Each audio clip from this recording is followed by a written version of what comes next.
अस्सलाम वालेकुम। 9th class हम लोगों ने यूनिट नंबर 9 स्टार्ट किया हुआ है और जिसकी एक्सरसाइज 9.2 मैंने आप लोगों को स्टार्ट करवाई है, जिसका क्वेश्चन नंबर 1 से लेकर ऑनवर्ड क्वेश्चन नंबर 6 तक हम लोग पढ़ चुके हैं।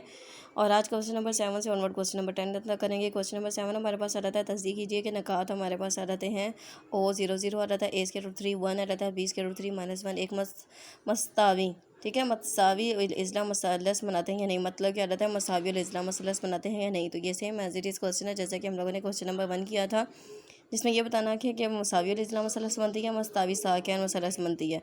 तो सेम एज इट इज़ है। तो हम लोगों ने क्या करना है, फर्स्ट ऑफ ऑल आप लोगों ने फाइंड करना डिस्टेंस बिटवीन OA, फिर AB, फिर OB।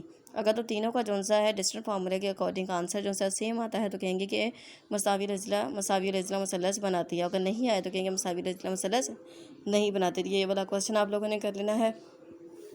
नेक्स्ट हमारे पास क्वेश्चन नंबर 8 रहता है कि तस्दीक कीजिए कि नकात ABCD एक मुस्ततील बनाते हैं। ठीक है, फर्स्ट ऑफ ऑल ये तस्दीक करनी है, फिर आगे बताना हम लोगों ने अगर ऐसा है तो मुस्ततील के वितरण की लंबाई जानी है, क्या ये बराबर है। तो इससे रिलेटेड एग्जांपल मैं आप लोगों को पहले बताती हूँ, फिर हम क्वेश्चन नंबर 8 करते हैं।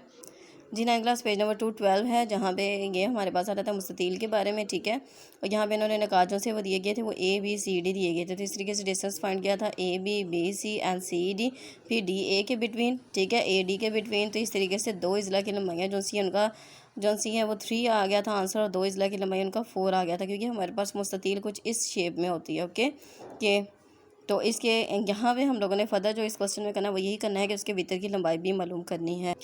जी 9 क्लास आप लोगों को क्लियर करने के लिए मैंने कुछ एक यहाँ पे जो सी डायग्राम भी बना रही है कि हमारे पास मुस्ततील कुछ इस शक्ल की होती है। ठीक है, दो इजला की लंबाइयाँ जो सी हैं वो सेम आनी चाहिए, दो इजला की लंबाइयाँ सेम आनी चाहिए। तो फिर ये मालूम करने के बाद हम लोगों ने भीतर चूँकि इस तरीके से ड्रॉ किया रहता है। ठीक है, तो ये हम लोगों ने भीतर की लंबाई जो सी है वो भी फाइंड आउट करनी है, मतलब कि हम लोगों ने AC और BD की भी मालूम करना है। तो स्टार्ट करते हैं। First of all we have to find, पहले हम करेंगे AB, फिर BC, फिर CD, फिर क्या करेंगे AD। ओके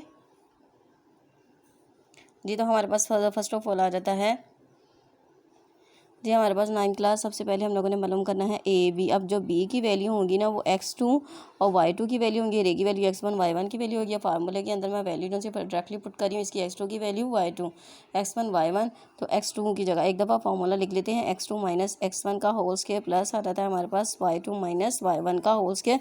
नेक्स्ट हम इंशाल्लाह ताला डायरेक्टली ही वैल्यू पुट करेंगे। X2 की वैल्यू हमारे पास 5 है, अकॉर्डिंग टू फार्मूला यहाँ पे माइनस साइन है, फिर यहाँ पे भी माइनस है, तो माइनस माइनस क्या हो जाएगा हमारे पास +6 होल स्क्वायर प्लस आ जाता है हमारे पास। इस तरीके से Y2 की वैल्यू -5 है और Y1 की वैल्यू जो सी -5 है। ठीक है, मिड में माइनस साइन है, माइनस माइनस क्या आ जाएगा +5 होल स्क्वायर। तो यहाँ पे 5 + 6 कितना आ जाता है 11, इसका आ गया स्क्वायर, -5 + 5 के साथ कैंसिल, तो ये आ गया 0 का स्क्वायर, तो क्या होता है 0। अब यहाँ पे बचा हमारे पास 11 स्क्वायर है, ये स्क्वायर इसके साथ कैंसिल, तो हमारे पास AB जो सा है इसका जो डिस्टेंस है वो हमारे पास क्या आ गया है जी 11 आ गया। अब हम फाइंड करेंगे BC के बिटवीन, तो BC लिखा, ठीक है, और अब C की वैल्यू जो होंगी वो X2 और Y2 की वैल्यू होंगी।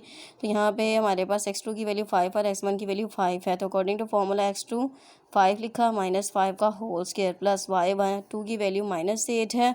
ठीक है, और Y1 की वैल्यू के साथ माइनस साइन है, लेकिन दरमियान में भी माइनस का होता है, तो माइनस माइनस प्लस 5 का होल स्क्वायर। ओके, यहाँ पे हमारे पास 5 -5 के साथ कैंसिल, ये आ गया 0 प्लस -3 का होल स्क्वायर। अब 0 को अगर 3 के अंदर ऐड करें वो एज इट इज़ आ जाएगा, -3 का होल स्क्वायर बचा है। माइनस साइन जो सा वो स्क्वायर की वजह से पॉजिटिव में चेंज हो जाएगा, आ जाएगा 3 स्क्वायर, यहाँ पे स्क्वायर के साथ कैंसिल, तो बचा 3। तो इस तरीके से हमारे पास BC की वैल्यू क्या आ गई है, वो हमारे पास आ गई है 3। ओके, इनको अंडरलाइन कर लेते हैं ताकि ये प्रोमिनेंट हो जाए। आप लोग चाहें तो मार्कर के साथ भी बाद में फर्दर अंडरलाइन कर सकते हैं, ताकि ये प्रेजेंटेशन के लिए भी आप लोगों के लिए अच्छा है। ओके, अब हम लोगों ने फाइंड आउट करना है CD जी 9 क्लास। अब यहाँ पे हमारे पास D की वैल्यू जो सी है वो X2 और Y2 की वैल्यू, और C की वैल्यू X1 Y1 की वैल्यू। तो यहाँ पे X2 की वैल्यू जो सी है वो हमारे पास आ जाती है -6, और X1 की वैल्यू क्या रहती है -5 का होल स्क्वायर प्लस आ रहा है y2 की वैल्यू -8 और हमारे पास इस तरीके से y1 की वैल्यू -+8 का होल स्क्वायर। यहाँ पे नोट दैट कि हमारे पास आ गया है -11 का होल स्क्वायर। -8 + 8 के साथ कैंसिल और नेगेटिव साइन जो सा है वो स्क्वायर की वजह से पॉजिटिव में चेंज हो गया, तो हमारे पास आ गया 11, इसका स्क्वायर कैंसिल। तो इस तरीके से सी डी का जो डिस्टेंस है वो हमारे पास क्या आ गया है 11। अब नोट दैट कि हमारे पास ए बी का क्या था 11, इसी तरीके से सी डी का भी क्या आ गया हमारे पास 11। और अगर हमारे पास बी सी का 3 आया तो इसका मतलब ए डी का भी क्या आना चाहिए 3। ओके, क्योंकि दो अजला की लंबाइयाँ जो सी वो सेम आ गया। अब हम फाइंड करते हैं ए डी के बिटवीन। जी 9 क्लास, तो हम लोगों ने ए डी का इस तरीके से लिख लिया है। अब इस तरीके से -6 + 6 के साथ कैंसिल, तो यहाँ पे आ गया 0, यहाँ पे आ गया -3 का होल स्क्वायर। अब नेगेटिव साइन जो सा है वो स्क्वायर की वजह से किस में चेंज हो जाएगा, पॉजिटिव में। 3 का स्क्वायर आ गया तो स्क्वायर जो सा वो स्क्वायर रूट के साथ कैंसिल। तो इस तरीके से हमारे पास ए डी की वैल्यू क्या आ गई है 3। अब इसे हमें ये पता चला है विच इम्प्लाइज दैट कि हमारे पास A B is equal to आ गया है सी डी, और ये क्या आ गया था 11। ठीक है, तो इसलिए की लंबाइयाँ इसी तरीके से बी सी और हमारे पास ए डी, इसकी हमारे पास लेंथ आ गई है 3। तो इससे ये पता चल गया कि हमारे पास जो दिए गए निकात है वो मुस्ततील बनाते हैं। ठीक है, दिए गए निकातों से मुस्ततील ABCD बनाते हैं। अब हम लोगों ने क्या फाइंड आउट करना है, अब हम लोगों ने वितर की लंबाइयाँ मालूम करनी है, मतलब कि हम लोगों ने AC और BC मालूम करना है। ठीक है, वितर की लंबाई ये हम लोगों ने फाइंड आउट करनी है, जो कि हमारे पास आ रही है एज AC आ रही है, और हमारे पास DB आ रही है। ठीक है, BD या BD आ रही है। तो ये फाइंड आउट करना है कि क्या ये हमारे पास बराबर आ रही हैं।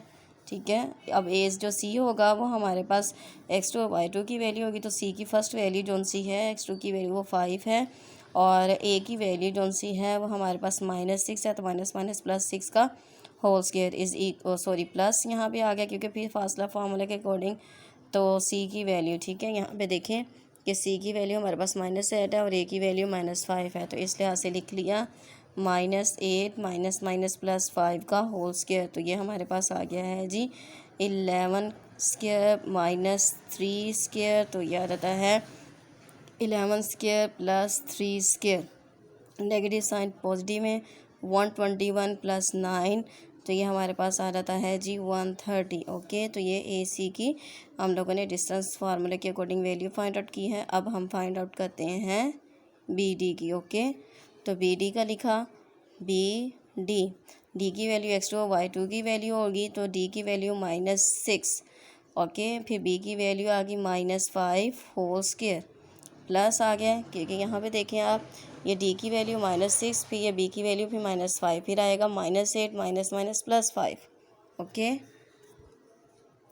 -8 +5 होल स्क्वायर, तो ये हमारे पास आ जाता है जी -11 स्क्वायर प्लस -3 स्क्वायर। स्क्वायर की वजह से negative sign change into positive and square as it is +3 square. So यहाँ पे 11 का स्क्वायर क्या रहता है 121, 3 का square 9, so which implies that the value is 130। सो इससे ये पता चला है कि हमारे पास वितर की लंबाइयाँ क्या हैं वो बराबर हैं, और वो क्या है 130। जी 9 क्लास, तो इस तरीके से हम लोगों ने लिख लिया मुस्ततील के वितरों की लंबाइयाँ जो सी AC इज इक्वल टू आ गया है BD इज इक्वल टू आ गया हमारे पास स्क्वायर रूट 130। ओके, तो ये हम लोगों ने क्वेश्चन नंबर 8 जो है वो कंप्लीट कर लिया है। जी 9 क्लास, नेक्स्ट क्वेश्चन हमारे पास क्वेश्चन नंबर 9 आ रहा था। तस्दीक कीजिए कि निकात हमारे पास MNPQ एक मुतवाज़िल अज़ला के कोने हैं या नहीं है। तो इससे रिलेटेड मैं आप लोगों को एग्जांपल जो सी वो दिखा देती है, जो कि हमारे पास आ जाती है पेज नंबर 213 पे, जिसमें आ जाता है ABCD एक मुतवाज़िल अज़ला की। तो ये भी सेम एज इट इज़ है जैसे कि अभी हम लोगों ने किया कि किससे दो अज़ला की लंबाइयाँ जो सी बराबर होती हैं, दो की लंबाइयाँ बराबर होती हैं। यहाँ पे देखें इसी तरीके से ABCD का नाम दिया है, तो AB की वैल्यू जो सी 4 आ गई है। इसी तरीके से AB की वैल्यू जो सी है वो 4 आ गई है, और DC की वैल्यू 4 आ गई है, और BC की वैल्यू फिर इस लिहाज से हमारे पास क्या है स्क्वायर रूट 5, और AD की वैल्यू क्या है स्क्वायर रूट 5। तो इस तरीके से उन्होंने बता दिया है। ठीक है, क्या हमारे पास दो अज़ला की लंबाइयाँ बराबर है, तो ये मुतवाज़िल अज़ला है। तो आप लोगों ने क्वेश्चन नंबर 9 जो है पहले एग्जाम्पल करनी है, फिर क्वेश्चन नंबर 9 आप लोगों ने कर देना है। क्वेश्चन नंबर 10 हमारे पास आ रहता है इदारे के कतर की लंबाई मालूम कीजिए जिसका मरकज़ी नुक्ता C और नुक्ता P जो सा वो दायरा पर वाक़या है। जी 9 क्लास को क्वेश्चन नंबर 10 के अकॉर्डिंग मैंने यहाँ पे एक डायग्राम बनाई है जिसमें इन्होंने कहा था कि सी जोन सा है वो दायरे के मरकज़ पे वाक़ है, पी जोन सा है वो दायरे के ऊपर वाक़ है। तो दायरे का आप लोगों ने कतर फाइंड आउट करना है। तो दायरे के मरकज़ से लेके इसके, ठीक है, इसके किसी भी हमारे पास मुहीत तक का फासला जोन सा था वो रिदास होता है, लेकिन 2 रिदास जोन से हैं वो आपस में मिल के क्या बनाते हैं, कतर बनाते हैं। ठीक है, जैसे हमारे पास 2r किसके बराबर होते हैं, हमारे पास ये डायामीटर हमारे पास कुतर के बराबर होते हैं। हम इसको इस तरीके से लिख सकते हैं कि डायामीटर जो है, दरअसल जो कुतर होता है उसको डायामीटर से शो करते हैं। ठीक है, कुतर को डायामीटर से बराबर होता है 2r के। तो फर्स्ट ऑफ ऑल हम लोगों ने r मालूम करना है, सी और p के दरमियान डिस्टेंस। तो r हमारे पास दरअसल है cp, इनका हम लोगों ने क्या फाइंड करना है, फासला मालूम करना है। इसी तरीके से cp p की वैल्यू हमारे पास x2 y2 की वैल्यू, तो यहाँ पे हम लिखते हैं 1। ठीक है, 1 माइनस माइनस, क्योंकि माइनस इधर है तो माइनस माइनस प्लस 3 का होल स्क्वायर, प्लस आ जाता है हमारे पास y2 की वैल्यू है 3 माइनस 6 का होल स्क्वायर।